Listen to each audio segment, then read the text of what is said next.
The old G-22 sniper rifle lay forgotten in the shadowy corner of the Bundeswehr depot in Hammelburg. Its wooden stock bore scars from years of use, neglect, and silence, stories etched into every dent and scrape. Most walked past it without notice. But when Waffenkammergehilfin Anna Lenk moved toward it that quiet November afternoon, something shifted. The way her hands moved, calm, confident, almost reverent, wasn't the behavior of a regular supply clerk. She wasn't meant to touch it. It had been scheduled for decommissioning weeks ago, tagged and left to collect dust. But on this particular day, with a strange stillness in the air and no officers lingering nearby, Anna reached for the rifle. Her fingers traced the barrel with deliberate precision. Cleaning oil glistened on her gloves as she unscrewed the bolt and opened the action, her movements so fluid they seemed choreographed. This wasn't maintenance, this was ritual. No one really knew Anna. She'd been at Hammelburg for 3 years, always on time, uniform spotless, her demeanor quiet and forgettable. To others, she was just another cog in the military machine, filing inventory, checking serial numbers, keeping things in order. But there were whispers, little details that didn't quite add up. How quickly she identified defects others missed. How she instinctively knew how every weapon should feel, sound, and function. How no one could recall seeing her struggle with anything, ever. That afternoon, sunlight filtered through the armory's narrow windows, casting soft lines across the concrete floor. The buzz of fluorescent lights faded into the background as Anna placed the G-22 gently onto the workbench. She began dismantling it, methodically and silently. The smell of cleaning solvent filled the room, and something stirred inside her. Not fear, not regret. Something deeper, something that had long been buried beneath layers of routine and survival. She hadn't touched a rifle like this since the mountains of Kunduz, where snow and blood had mixed into something unforgettable. That rifle wasn't just a tool back then. It was her voice, her shield, her revenge, her silence. Lost in the rhythm of maintenance, Anna almost didn't hear the approaching footsteps echoing across the concrete floor. She recognized one pair immediately, Lieutenant Weber's quick, uneven stride. The second pair was slower, heavier, someone with rank, someone used to being followed. "This is our Hauptdepot," Weber's voice echoed through the vault-like space. "We've got everything from standard Sturmgewehr to older specialized systems. And that's Frau Lenk. She keeps the entire arsenal running like a Swiss watch." Anna didn't look up, but she felt it. That shift in the air when someone notices more than they should. A moment later, the second voice cut through the space like a knife. "Is that a G-22? It was deep, gravelly, and carried decades of command experience. And something else. Recognition. Anna kept her hands steady, eyes down, posture relaxed, but her pulse ticked faster. "Dürfte ich mal einen Blick darauf werfen?" the older man asked. She finally turned. Standing before her was Oberst Friedrich Hagen. Gray hair, lean build, sharp eyes. His gaze wasn't casual. It pierced. "Natürlich, Herr Oberst," she said, handing him the weapon with professional neutrality. He took it in his gloved hands, inspecting it with the practiced movements of someone who knew precision tools. But then he paused. His thumb grazed a part of the stock that to most would look like damage from field use. But it wasn't.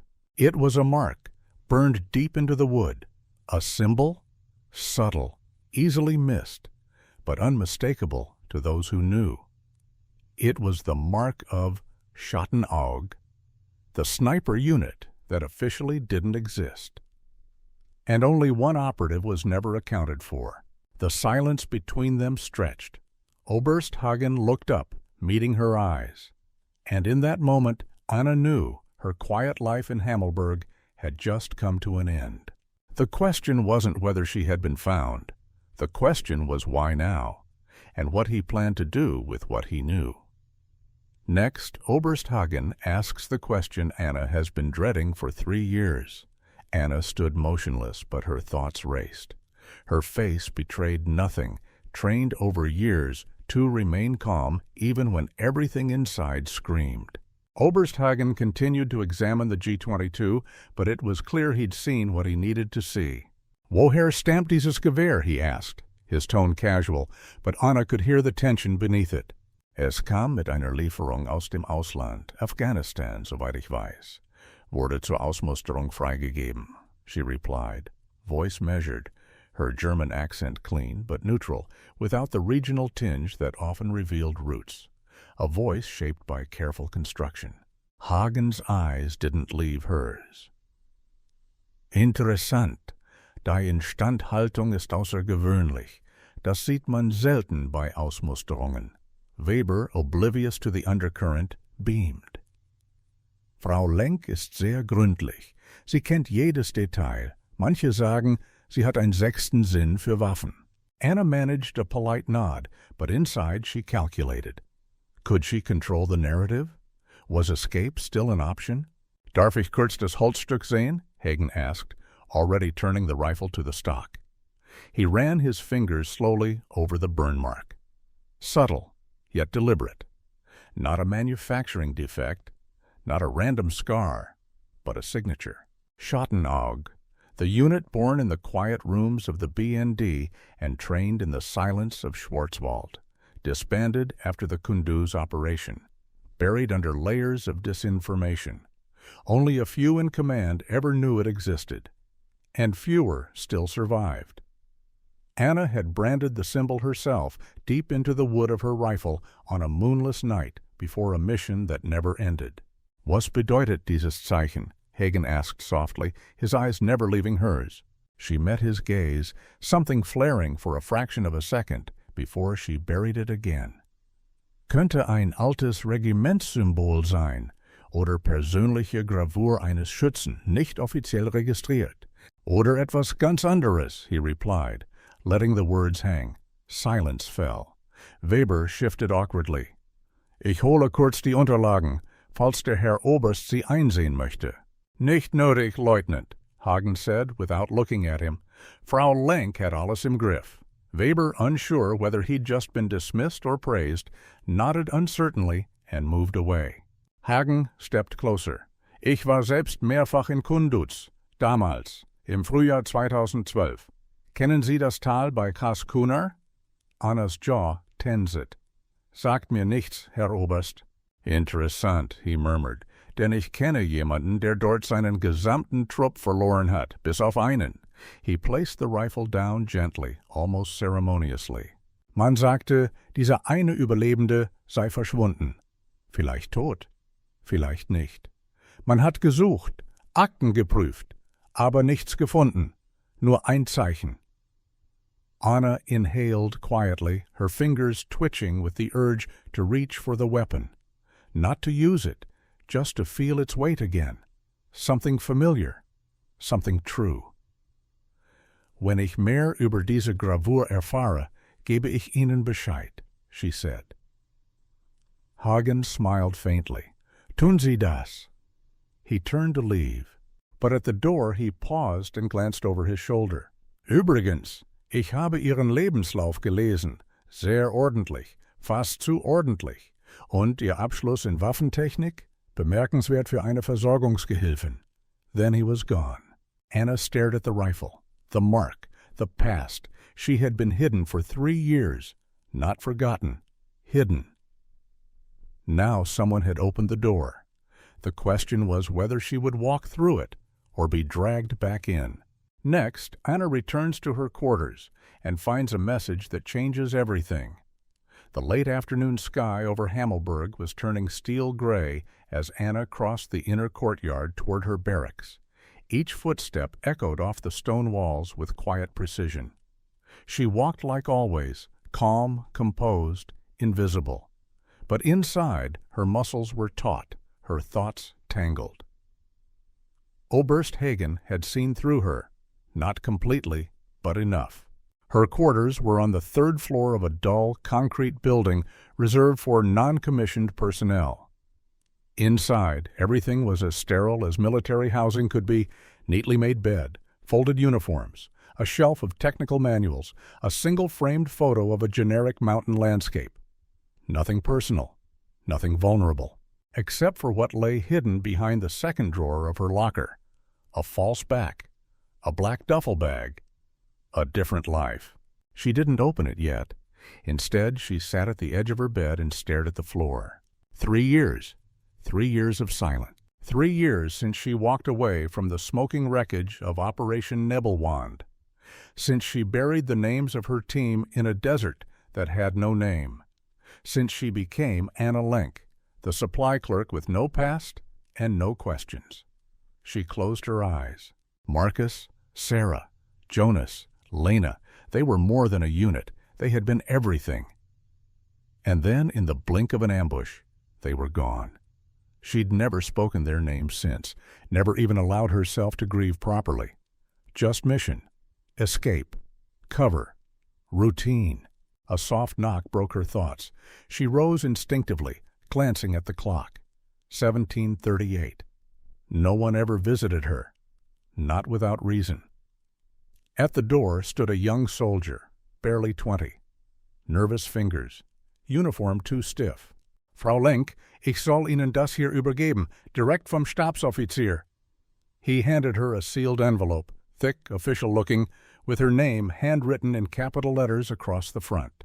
She nodded, accepted it, and the soldier left with visible relief. Back inside, Anna placed the envelope on the desk and sat before it. She studied it for nearly a minute before finally breaking the seal.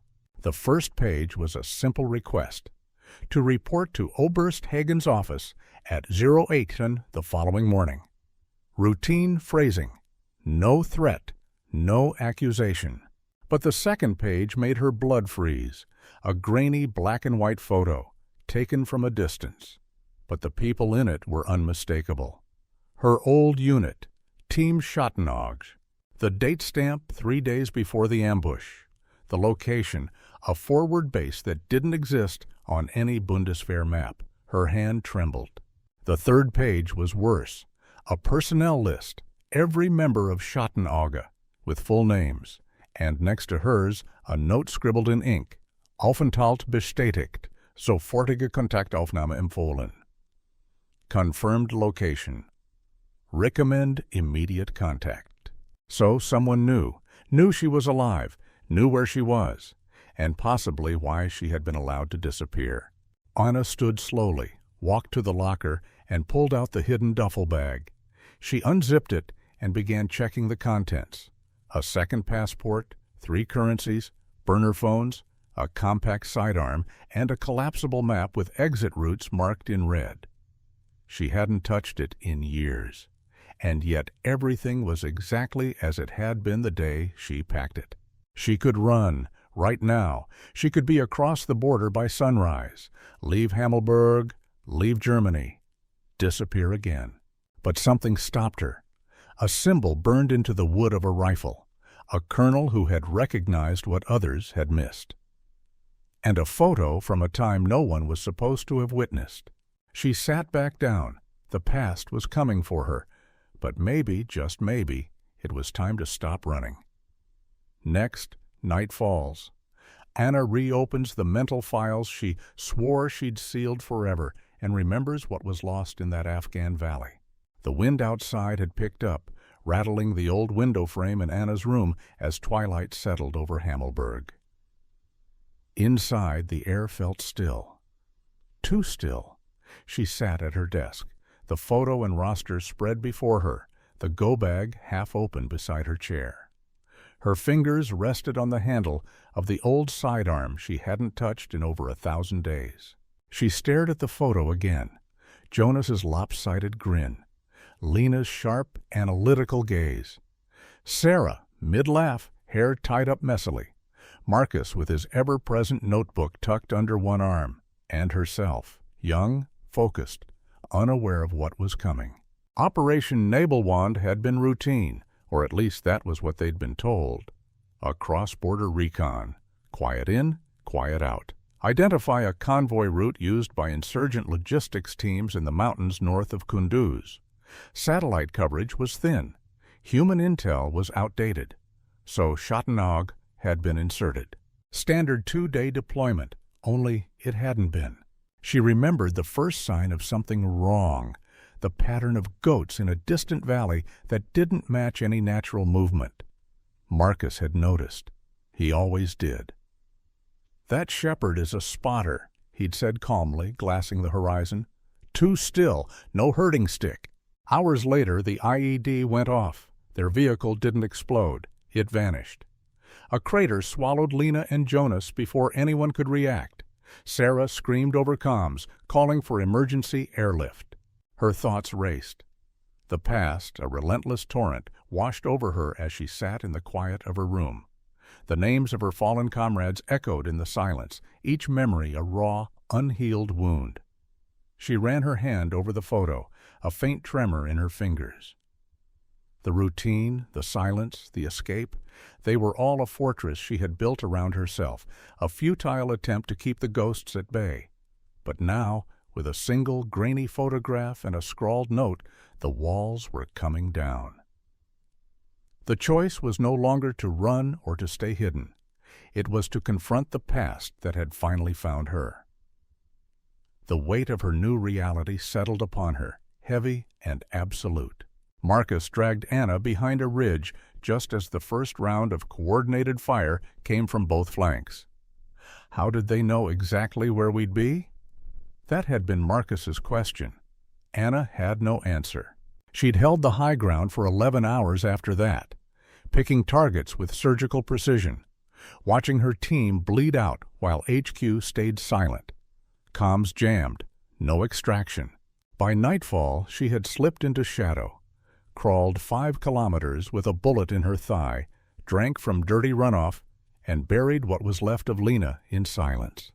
It took her weeks to reach a safe zone, months to disappear. She should have died with them. But she didn't. Instead, she became Anna Lenk. Now she sat in uniform again, a Bundeswehr jacket she no longer respected, staring at documents that should never exist. Someone had compiled this.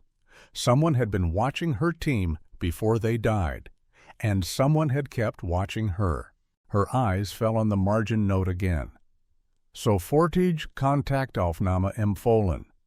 Not detention, not elimination. Contact. Oberst Hagen hadn't come with accusations. He'd come with questions, recognition, possibly even a test.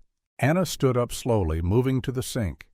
She splashed cold water on her face, bracing herself against the porcelain as her reflection stared back.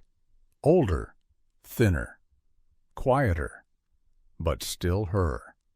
3 years she had spent shrinking her world to survive, and yet, in one afternoon, that world had cracked open again. She dried her face with a hand towel, then went to the shelf, pushed aside the technical manuals until her fingers touched an old, leather-bound notebook. She opened it. It was her range log, the real one. Distances, elevations, wind corrections, confirmed kills. She hadn't written in it since Kunduz, but it was all still there. The woman who made those entries wasn't gone. She was dormant until now. Anna sat again, pulled a blank page from the back of the notebook, and wrote one word in precise capital letters. Zurück. Return. She closed the book, placed it into her bag, and locked eyes with the darkness outside the window. Tomorrow at Kidid she'd meet Oberst Hagen and ask the one question that still haunted her. Who betrayed us? Next, morning brings more than answers. Anna enters the office and confronts a truth she never expected. The morning sky over Hammelburg was heavy with low clouds. A thin mist clung to the parade ground, casting the entire base in a pale, muted light. Anna crossed the square with steady steps, dressed in her standard-issue field uniform, cap low over her eyes, hands in regulation gloves. To anyone watching, she was just another non-commissioned officer heading for a routine administrative meeting. But inside, her pulse beat harder with each step. Oberst Hagen's office was located in the main administrative block, a cold concrete structure from the post-war era, all function and no warmth.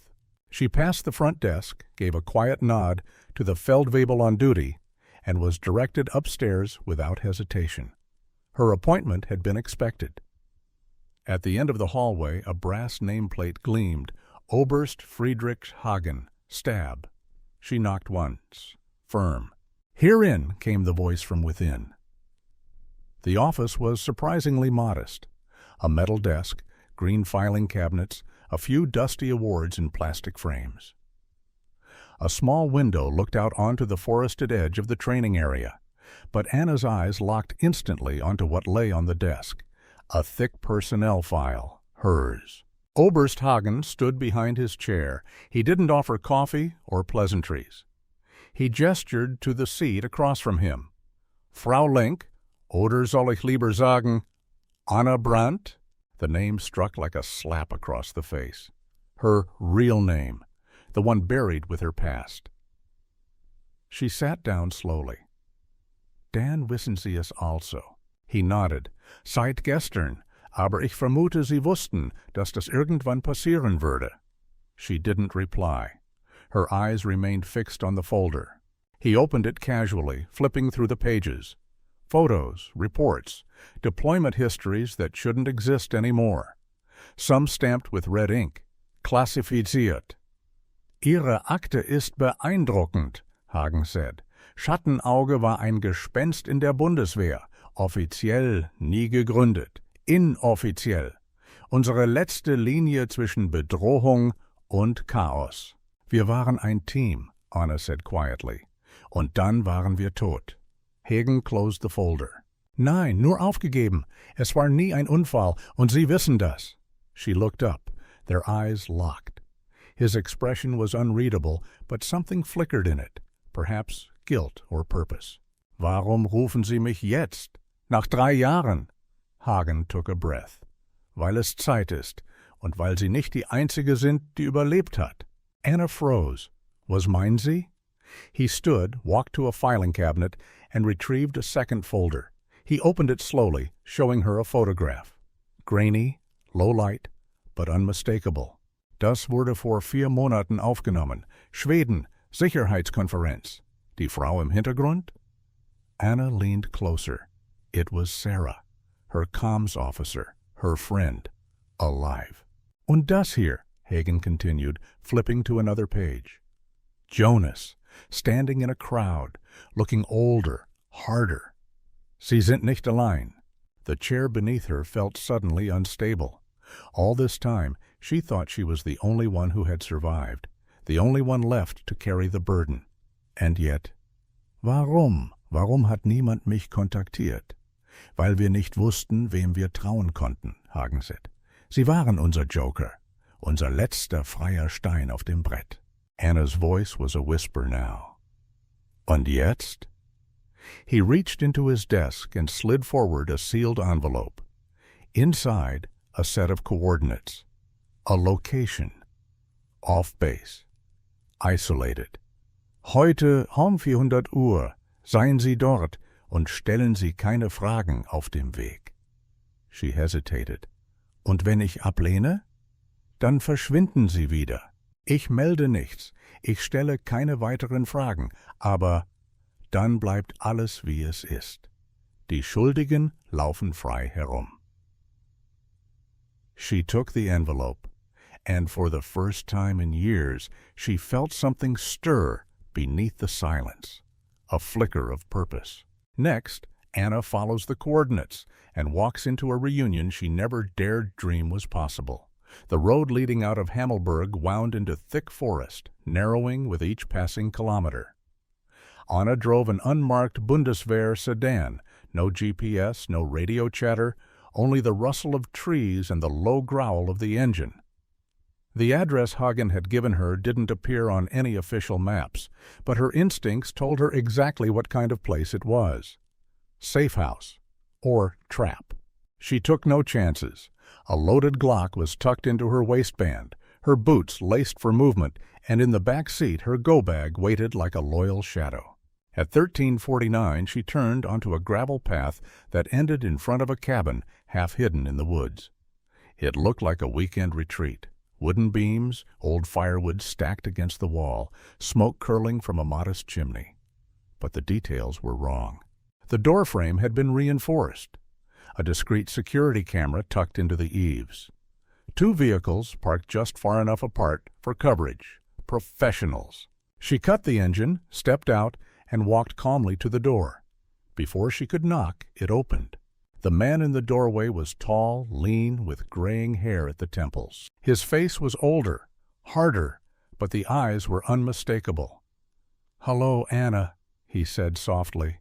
Her breath caught. Marcus. Marcus Voss, her former spotter. He stepped aside to let her in. "Wir haben dich erwartet." Inside, the air was warm and filled with the scent of strong coffee. A map was spread across the wooden table, littered with notes, markers, and satellite photos. But Anna barely saw it, because sitting at the far end of the room was Sarah Falkenberg. "Du lebst," Anna whispered, voice catching. Sarah stood slowly, lips trembling. "Wir alle. Fast alle." They met in the middle of the room. No tears, no words, just an embrace that said everything the last 3 years had stolen. Anna pulled back. "Ich dachte, ich war allein. 3 Jahre lang." "Du solltest es denken," Marcus said, pouring her a mug of coffee. "Schattenauge wurde nicht nur zerschlagen. Man wollte uns auslöschen. Absichtlich? Mehr als das," Sarah said, her voice low. "Jemand in Berlin hat unsere Operation an die andere Seite verkauft. Es war nie ein Unfall." Anna sat down heavily. Her hand trembled slightly as she lifted the coffee. "Und warum jetzt? Warum der Kontakt?" Marcus leaned forward, resting both arms on the table. "Weil wir endlich wissen, wer dahinter steckt. Und weil wir dich brauchen." He slid a folder toward her. Inside, a photo of a Bundeswehr general in full dress uniform. "General Lieutenant Erich Frommam," Sarah said, "im Einsatzführungskommando. Zugriff auf jedes Sonderkommandoprotokoll. Hat Nebelwand autorisiert und gleichzeitig an private Firmen Informationen verkauft. Waffenhandel, mehr, Bewegung von Spezialkräften, Einsatzdaten, Taktiken, genaue Aufenthaltsorte von Einheiten wie unserer." Anna stared at the image. The face of betrayal had always been faceless to her. Now it had a name. "Und was jetzt?" she asked, her voice steadier now. Marcus's reply was calm. "Wir tun, was wir immer getan haben. Ziel identifizieren, Bedrohung neutralisieren. Und du, Anna," Sarah added, "du bist unsere letzte Karte, die einzige, die niemand erwartet." The room fell silent. The past was no longer behind her. It was right here, around the table. And for the first time in 3 years, Anna felt whole. Next, the plan unfolds. Anna is handed her first target, and it's someone she once trusted. Anna stood at the window of the cabin, staring into the dense forest beyond. Her breath fogged the glass slightly, but her thoughts were razor-sharp. Behind her, Marcus and Sarah moved quietly through the room, preparing documents, reviewing files, checking surveillance feeds. There was a rhythm to it, a familiarity she hadn't realized she missed until now. Marcus approached, holding a thin folder. "Es ist kein leichter Einstieg, aber ist verwundbar. Und kennt dich." Anna turned. Her heart sank as she read the name on the cover. Oberstleutnant Henrik Berger. She hadn't heard that name in years. Back then, he had been her superior at the Fernspar-Kompanie in Pfullendorf. Charismatic, calculating, and always 2 steps ahead. He'd recommended her for Schattenauge, trained with her, trusted her, and now he was on the list. "Was ist die Verbindung?" she asked quietly. Marcus sat down beside her, spreading out satellite images and financial records. "Nach Nebelwand ist aufgestiegen. Schneller als üblich, ohne erkennbare Einsätze. Aber gleichzeitig liefen über eine Briefkastenfirma in Zürich regelmäßig Überweisungen auf ein Konto in Singapur. Und diese Firma hat Verbindung zu denselben Aktenlecks wie bei uns. Beweise? Indirekt, aber ausreichend, um ihn ins Visier zu nehmen. Und er ist nicht dumm. Wenn er merkt, dass Schattenauge noch lebt, taucht er ab." Sarah joined them, holding a small USB stick. Darauf sind Überwachungsdaten, Telefonmitschnitte, Bewegungsprofile. Und er wird in 3 Tagen in Leipzig erwartet. Eine Sicherheitskonferenz, halb zivil, halb militärisch. Kaum Schutz. Anna took the stick. Warum ich? Sarah's reply came without hesitation. Weil er dich nicht für eine Bedrohung hält, wenn er dich überhaupt erkennt. Du bist seine blinde Stelle. A strange ache rose in Anna's chest, not guilt. Something older, the echo of trust betrayed. Henrik had been a mentor, a voice of clarity when the fog of war blurred everything else. And if he was part of the betrayal, then perhaps she had never truly known him. Her thoughts raced, a whirlwind of memory and newfound purpose. The names of her fallen comrades, the long years of silent grief, the familiar faces now revealed as traitors, all of it culminated in this single critical moment. The past was no longer a ghost to be buried, but a ledger to be balanced. With the USB stick in hand, the path forward was clear, and it was marked not by sorrow, but by a cold, unwavering resolve. She was no longer just Anna Lenk, supply clerk. She was back. And she was a threat. She opened the folder. Photos, schedules, habits. Berger lived alone in a gated property outside Wiesbaden. Traveled often. Avoided digital footprints when possible. But Leipzig was different, a semi-public setting. He'd have to show up. Be visible. Zielort? She asked. Altes Messegelände, Ostflügel, Marcus answered. Spricht auf einem Panel über Cyberabwehr in europäischen Spezialoperationen. Ironisch, nicht? Und Zugang? Wir haben jemanden im Catering. Zugangscode in deiner Tasche. Du bekommst einen Badge als technische Assistentin. Anna closed the folder. Her fingers were steady now. Taktik? Keine Schüsse vor Ort. Zu riskant. Aber wir wissen, wo schläft. Hotel Fürstenhof, Zimmer 412. Keine Kameras auf dem Flur. Sicherheitsprotokoll minimal. Und danach? Sarah leaned in. Danach kommt Ziel Nummer 2 und Nummer 3 und irgendwann General Fromm. They were building something, piece by piece.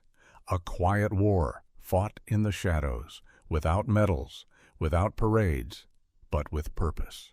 Anna stood, pocketed the USB, and picked up her bag. Ich fahre heute Nacht. Ich will den Ort sehen, fühlen. Marcus nodded. Wir wissen, dass du es kannst, aber diesmal bist du nicht allein. She paused in the doorway, looked back once more. The forest outside waited, silent and timeless, just like the part of her that was awakening again. Next, Leipzig. Anna scouts the hotel, and a ghost from the past nearly blows her cover. The drive to Leipzig was uneventful, the Autobahn mostly clear under a dull autumn sky. Anna kept to the middle lane, eyes on the road, mind deep in operational flow. Every kilometer brought her closer to the city, and to Henrik Berger. She arrived after dark. Leipzig was alive with quiet movement. Yellow-lit trams gliding along their rails, students clustered at street corners, the faint thrum of nightlife behind old sandstone facades. But Anna had no time for the city's rhythm. Her mission beat to a different pulse. She parked 3 blocks from the Hotel Fürstenhof, choosing an underground garage with 2 exits. Surveillance cameras noted her plate. She made sure of it. Disappearance was not the objective. Blending in was. The hotel itself was a 5-story relic from the Imperial Age, updated with just enough modern features to satisfy NATO delegations and EU dignitaries. Security was subtle, undercover, which made it predictable. Anna entered through the rear service hallway using the temporary technician badge Sarah had prepared. The badge was real. The person it had belonged to was in Prague until Friday. She moved like someone who belonged. Polite nods, confident steps, a clipboard in hand. She checked elevators, stairwells, escape routes. She memorized the distance from room 412 to the north exit. 7 seconds at a walk, 3 at a sprint. Room 412 was locked, as expected, but the hallway was quiet. No security camera on this floor. Just a motion sensor in the corner, one that registered movement, not faces. Anna opened a side panel in the wall housing the electrical maintenance. Behind it, a tiny wireless microphone she planted, disguised as a fuse. She would hear everything. She descended 2 floors, exiting into the lobby like a bored staffer finishing her shift. Then she crossed the street to a small cafe still open late. Ordered tea, took a seat by the window, and waited. At 22:11, he arrived. Henrik Berger stepped out of a black BMW with diplomatic plates. He looked older. His once sandy hair had thinned, his gait less springy. But the way he scanned the street, quick, discreet, was unmistakable. She hadn't seen him since the day he signed her transfer papers to Schattenauge. Back then, she had respected him, trusted him. Now she watched him greet the concierge with a handshake, take his keycard, and disappear into the elevator. A part of her wanted to walk away, but that part was small and quiet now. She finished her tea, stood, and turned to leave. Then it happened. A voice behind her, soft and familiar. "Anna?" She froze, turned slowly. A man stood there, 30-ish, Bundeswehr fleece, coffee in hand, clean cut. Blue eyes narrowed in confusion. "Es tut mir leid. Sie sehen nur jemandem sehr ähnlich, dachte Sie wären tot." Anna forced a smile, tilted her head. "Verwechslung, kommt vor." He hesitated. "Haben wir?" "Nein, ich bin Technikerin, Telekom." She brushed past him with calculated calm, heart pounding. It had been Hauptgefreiter Langner, logistics, back in Afghanistan. He had known her then. Not well, but well enough. She made it back to the car before her legs began to shake. That was too close. If Langner reported the encounter, if someone ran a match on her face, the whole operation could unravel. But she knew what she had to do. She started the engine, pulled out onto the street, and spoke aloud for the first time in days. No more hesitating. Next, Anna prepares for the strike. But a coded message from Marcus forces her to rethink the entire plan. The next morning, Leipzig was veiled in a damp fog that clung to the old stone buildings like a memory refusing to fade. Anna sat in a rented flat 5 blocks from the Fürstenhof, blinds drawn, radio off. On the table in front of her lay the mission folder, the hotel layout, and her gear. Disassembled, methodically cleaned. Ready. She'd barely slept. The near encounter with Langner haunted her. He hadn't reported it yet, or at least no flags had been triggered in the surveillance net Marcus's team monitored. But time was now a tighter rope. Her burner phone vibrated once. A message. From Marcus. Encrypted. Simple. Achtung. Plan ändern. Code. Drachenglas. Anna froze. Drachenglas was a contingency phrase. Used only if the mission's primary premise had been compromised, target alerted, extraction route blocked, or surveillance intersected. She accessed the second layer of the message. Berger hat Kontakt aufgenommen. Nicht wie erwartet. Komme zu dir in 20 Minuten. Nicht handeln. Warten. Her hands tensed around the phone. Contact? With whom? Why now? She looked at the clock. 08:44. Berger was scheduled to speak at 11:30. If he had made contact before that, especially with someone outside the expected network, something had shifted. She repacked everything quickly, hid weapons under floorboards, swapped the technician badge for civilian ID. By the time Marcus knocked, soft, deliberate, coded rhythm, she had her neutral face back on. He entered without a word, tossed a folder on the table. Berger Weisses. Oder Antes zumindest. Anna scanned the pages. Surveillance photos from 2 nights prior. Berger in a bar. Not unusual, but who he met was. General Fromm? She whispered. Marcus nodded. In person, kein Mittelsmann, kein Diplomat, Direktkontakt. Dann sind wir aufgeflogen. Vielleicht. Oder will eine Übergabe. Reinwaschen. Anna shook her head. Berger ist kein Feigling. Wenn sich zeigt, dann nur, wenn denkt, kontrolliert das Spiel. Marcus sat, rubbed his face. He looked tired, worn, like the years had caught up to him all at once. Wir haben eine neue Option. Beobachten, nicht neutralisieren. Noch nicht. Lass ihn zur Konferenz gehen. Lass ihn reden. Danach folgt er seinem Muster. Spaziergang im Clara-Zetkin-Park. Dort ist er allein. Und wenn er doch Verdacht geschöpft hat, dann führen wir ihn.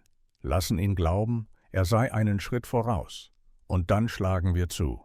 Anna looked down at the table. The map, the profile. Und wenn Fromm ihn schützt? Wenn sie uns eine Falle stellen? Marcus's gaze didn't waver. Denn erledigen wir 2 Ziele auf einmal. The room was quiet. A new kind of tension had crept in, not the tension of a clean kill, but of a shifting game. No longer black and white, now gray on gray. Anna nodded slowly. Also observieren wir, folgen, analysieren. Marcus stood. Aber nicht allein. Sarah ist schon in Position, du arbeitest im Tandem, wie früher. That hit her, like earlier days. Trust, fluid motion, silent coordination. Gut, she said. Dan Mackenwer's richtig. She reached under the floorboards, pulled out her sidearm, and holstered it. This wasn't about revenge anymore. It was a game of patience now. Next, the conference begins. Berger takes the stage, but Anna sees something in the crowd that was never in the plan. The conference center buzzed with controlled chaos. Security personnel moved in practiced patterns, VIPs checked badges, and journalists jockeyed for angles with their cameras. The Ostflügel of the old Leipziger Messe had been renovated, but it still carried echoes of its past. Echoes Anna could feel in the way sound carried down the marble corridors. She wore a plain black blazer. Her hair tied back, glasses framing her face. Her credentials marked her as technical staff for the AV team. Nothing remarkable, nothing worth remembering. Sarah's voice came through the earpiece. Ziel im Gebäude, hat den Haupteingang benutzt. Uhrzeit 10:47. Anna stood at the back of the main hall, adjusting a camera mount near the central aisle. Her eyes scanned the space methodically. Henrik Berger entered with quiet confidence. He wore a tailored suit, no visible security detail. A red folder tucked under his arm. He paused to greet a French colonel, nodded at a Swedish attaché. Smooth, casual, unaware, or pretending to be. Anna watched him ascend the steps to the podium. A large digital screen behind him read, European Defense Network 2028, Cyber Strategy on Operative Sicherheit. Berger cleared his throat and began. Meine Damen und Herren, unsere heutigen Konflikte verlaufen nicht mehr entlang klarer Frontlinien. His voice was calm, measured, the same cadence he had used in countless briefings years ago. But now, every word felt like a lie. Anna's eyes never left his hands. She watched for signs, nervous tics, subtle shifts. But he was composed. Too composed. Sarah's voice again. Keine Kommunikation seit Ankunft. Kein Handy, kein Bluetooth. Nur passive Präsenz. Then something shifted. Anna noticed a figure in the third row. A woman, blonde, early 40s, heavy makeup. Civilian clothes, but the way she sat, feet flat, back straight, was military. She turned her head briefly. Anna saw the earpiece. Sarah, Anna murmured. Reihe 3, mittig links. Blond, braune Jacke. Hast du sie?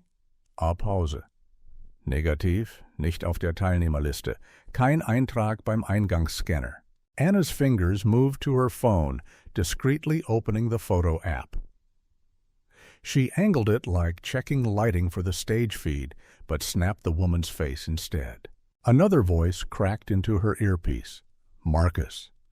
Die ist vom MAD, Militärischer Abschirmdienst, Ex-Verbindungsoffizier in Berlin, Eva Brunner, hat seit 2 Jahren keine öffentliche Funktion mehr. Anna's breath caught. Warum ist sie hier? Unklar, aber wenn sie Berger schützt, wird es kein einfacher Zugriff. On stage, Berger's speech ended. Applause. He stepped down, speaking briefly with another delegate. Then he walked toward the side exit, alone. Anna followed from a distance. Sarah moved from the other side, timing her steps with precision. Brunner stood and followed too. Not close, not obvious, but deliberate. Outside, light rain began to fall on the plaza. Berger lit a cigarette under the awning and checked his watch. Anna stood in the shadow of a pillar.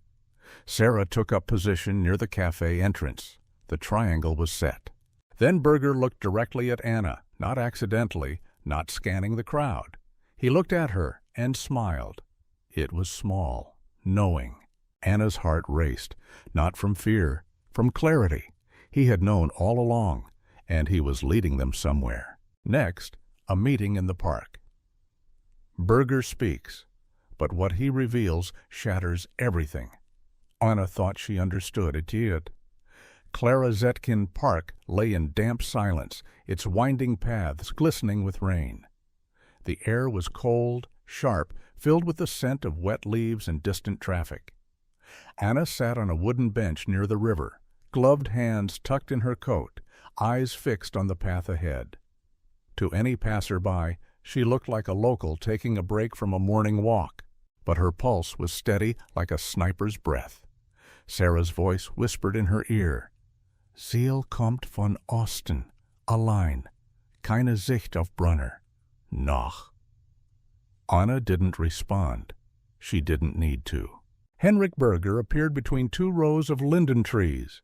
No umbrella, no briefcase, just a scarf around his neck and both hands visible. He approached slowly, his shoes crunching over wet gravel. When he stopped in front of her, he gave a short nod.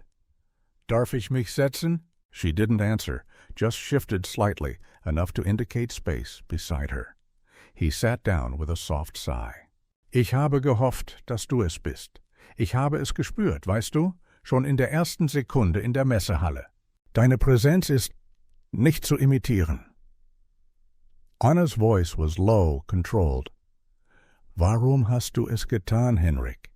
Warum hast du uns verkauft?" He chuckled bitterly. "Gerade heraus, so warst du schon immer." She turned to him, no softness in her gaze. "Antwort." He looked away for a moment, watching a jogger pass in the distance. "Ich habe euch nicht verkauft, nicht direkt. Ich habe Befehle befolgt, von ganz oben. Es ging nie nur um Schattenauge, es ging um Kontrolle, um Spielräume für größere Pläne." Anna's hands tightened in her coat. Befehle, die zu Toten führten. He nodded slowly. "Ich weiß, ich lebe damit jeden Tag, aber ich war nicht der Einzige. Ich war nur der mit dem schlechtesten Gewissen. Und Fromm? Fromm ist der Architekt. Ich war nur das Werkzeug. Und irgendwann war ich es leid, benutzt zu werden." She studied his face. He looked older now, not just physically, spiritually. "Warum jetzt? Warum dieser Kontakt? Weil ich weiß, dass ihr kommt, dass ihr euch bewegt. Schattenauge ist nicht tot, und das wissen auch andere. Ich kann helfen. Informationen, Bewegungsdaten, Netzwerke. Ich will raus, aber nicht blind. Was willst du? Immunität? Schutz?" He shook his head. "Ich will Gerechtigkeit, vielleicht sogar Erlösung, aber keine Deals. Ich weiß, dass mein Name auf eurer Liste steht. Ich akzeptiere das. Ich will nur eines, das fromm fällt." Silence stretched between them. The river moved sluggishly past. Crows cawed in the trees. "Du bekommst einen Kanal," Anna said finally, "aber keine Garantie, keine Sicherheit. Wenn du lügst, dann sterbe ich. Ich weiß." He reached into his coat slowly and withdrew a small metal USB, placed it gently on the bench between them. "Die Hälfte der Wahrheit. Die andere Hälfte bekommt ihr, wenn ich sehe, dass ihr handelt." Anna didn't touch it. He stood. "Du hast dich nicht verändert, Anna, aber du bist dunkler geworden, kälter." She looked up. "Ich bin, was ihr aus mir gemacht habt." Without another word, he walked away. Sarah's voice returned. "Sicherung steht. Kein Zugriff von Brunner. Wir haben alles aufgenommen." Anna picked up the USB. The game had changed. Berger wasn't the enemy anymore, but the real enemy was closer than ever. Next, the team decrypts the USB. What they discover forces them to act within 48 hours, or lose everything. Back in the Leipzig safe house, the lights were dimmed and the windows double-shuttered. Rain tapped gently on the glass, but inside, tension hung thicker than the storm clouds outside. Anna sat beside Marcus and Sarah at the small wooden table, the USB drive from Berger plugged into a secure, air-gapped laptop. Marcus typed silently, his eyes darting across lines of code as he ran decryption protocols. Sarah stood behind him, arms crossed, jaw tight. Verschlüsselt mit einem hybriden RSA-Schlüssel. Militärisch, aber alt, absichtlich leicht zu knacken, Marcus muttered. Anna kept her eyes on the screen, but her mind wasn't on the code. It was on Berger's words, the tremble behind his mask of calm, the quiet guilt in his voice. He wasn't bluffing. Not this time. The screen flashed. Zugriff gewährt, Marcus said quietly. Dozens of files spilled across the screen, Excel sheets, audio snippets, scanned documents, financial logs. But one folder caught Anna's eye instantly. O.P. Grimm. She clicked it. Inside, mission reports, deployment orders, intercepts, timetables, and one document that made Sarah inhale sharply. Operative Schattenaug. Einsatzbericht Kaskuner, 12th April. Anna opened it. The report was chillingly precise. Movements logged down to the minute. Equipment details, entry points. Even GPS coordinates of their Overwatch position, data that had never left the field team. Das wurde aus dem Innersten geschrieben, Sarah murmured. Nicht abgefangen, gespeichert, ausgegeben. Marcus leaned forward. Schau mal hier, das Datum. Der Bericht wurde erstellt 36 Stunden vor der Operation. Anna's mouth went dry. Someone had written the report before it happened. Es war nie eine Operation, she whispered. Es war ein Köder. Wir waren das Ziel. They sat in silence for several long seconds. Then Sarah clicked another file, an audio log, labeled Sitzung BMVG 11.04, vertraulich. They listened, voices in a boardroom, German, male, older. Wenn Sie ausgelöscht werden, haben wir freie Bahn für die Umstrukturierung. Schattenauge ist zu autonom, zu unberechenbar. Another voice, smoother, colder. Dann lassen Sie es wie ein Unfall aussehen. Ein Kommunikationsausfall, ein mechanischer Defekt. Niemand wird Fragen stellen, wenn Sie verschwinden in den Bergen. Anna's heart pounded. The voice was unmistakable. General Fromm. They had it. The proof. Marcus looked up slowly. Das ist es. Damit bekommen wir ihn. Und mehr. Sarah sat down heavily. Aber das wird nicht reichen, wenn wir nur warten. Er hat Leute, Ressourcen. Wenn er auch nur ahnt, dass wir das besitzen, werden wir gejagt. Anna finished. Marcus nodded.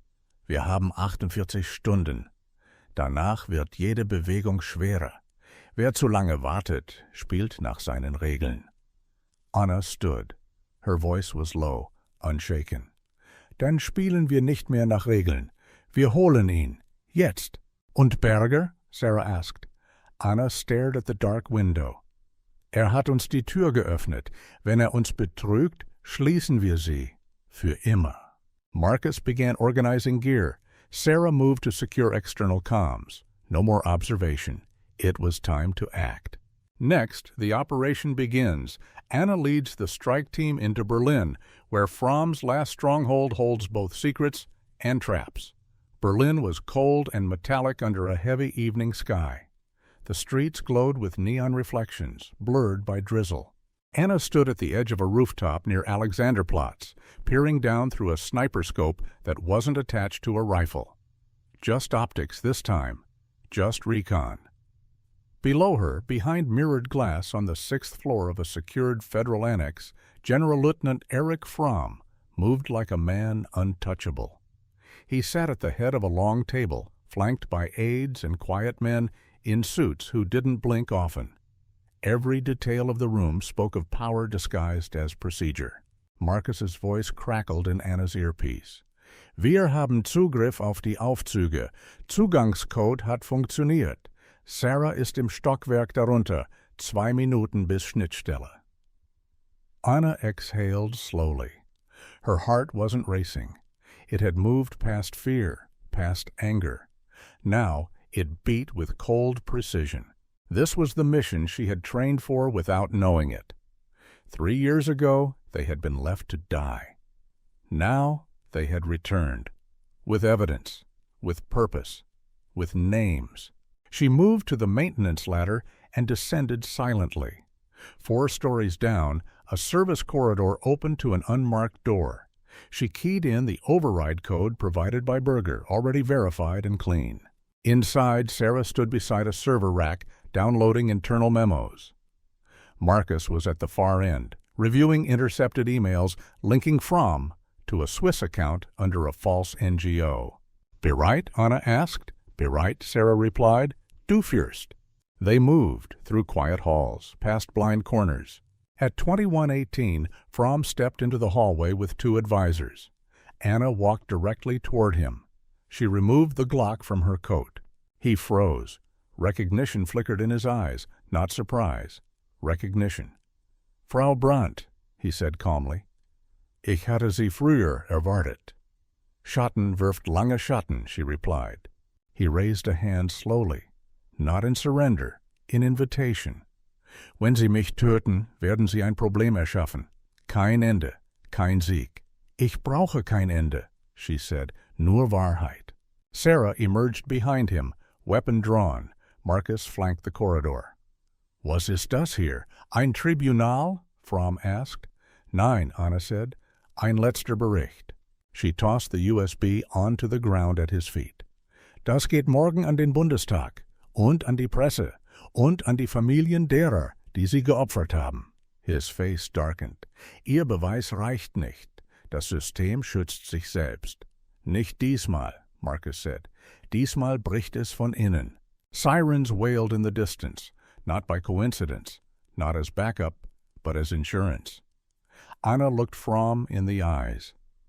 "Sie haben uns verraten, aber wir sind noch hier, und wir vergessen nichts." Fromm didn't reply. He simply stood, surrounded by ghosts who refused to stay buried. Anna lowered her weapon. "Verhaftet ihn," she said to the incoming MPs. 2 men rushed in. Official, uniformed, federal.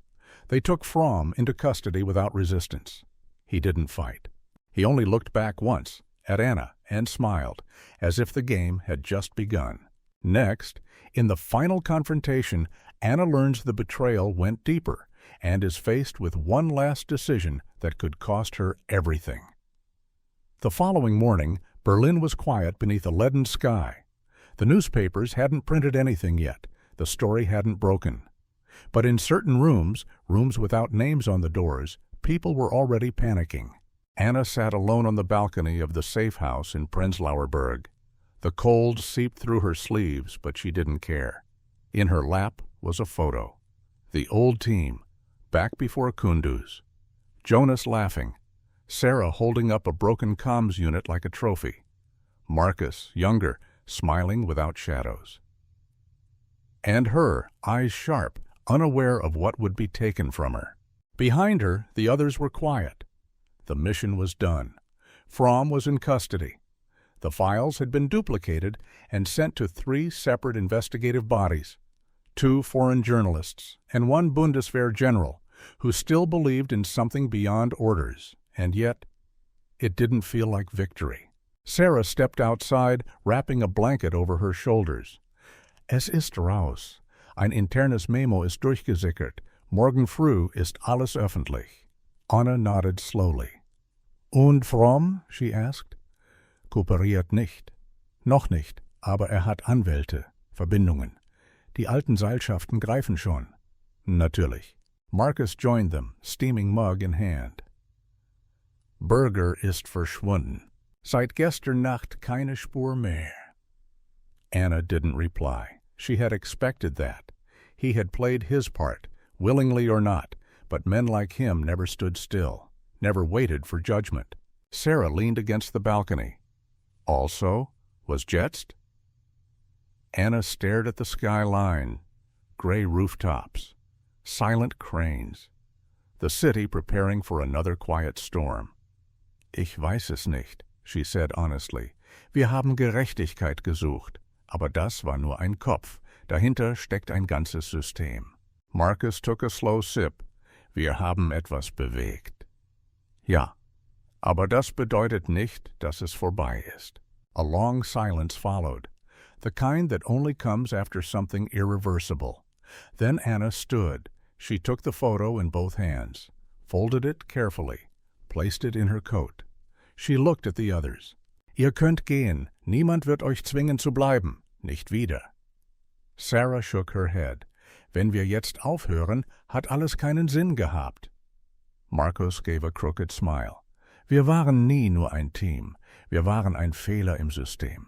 Und vielleicht ist es Zeit, dass genau dieser Fehler weiterlebt.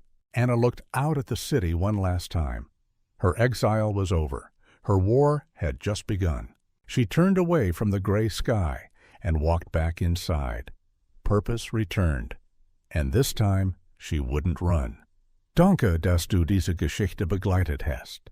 Wenn dich Annas Weg berührt hat, abonniere den Kanal, hinterlasse einen Kommentar und teile das Video mit jemandem, der starke Geschichten liebt. Das war erst der Anfang.